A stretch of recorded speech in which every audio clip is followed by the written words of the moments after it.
Other news, now that the January 6th prosecutions are happening, we're starting to see in court, as these guys who tried to end our democracy and overthrow our government and install Donald Trump as the dictator for life, as these guys are being dragged into court, the documents necessary to support their prosecution are being laid out in court and thus become public documents that are being reported in the media.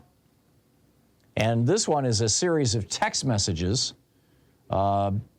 between people who were basically attacking the Capitol. And let me just read them to you. This is just a series of text messages.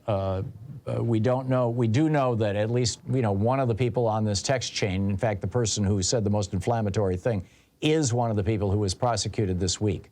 Who the other parties are, we're not really sure of, whether it's leadership, whether it's, some of these right-wing militia groups, or whether this is, we just don't know. But here it is. One person says, none of us will be all right under Biden. Another says, the dead Americans voted. Another says, we better eliminate the Democratic Party after this.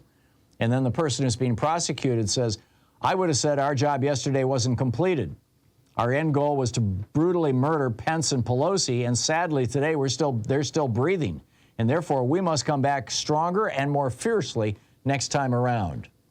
And then he gets answered by somebody saying Trump will go down in history as the greatest president ever once everyone sees what this country turns into under corrupt politicians.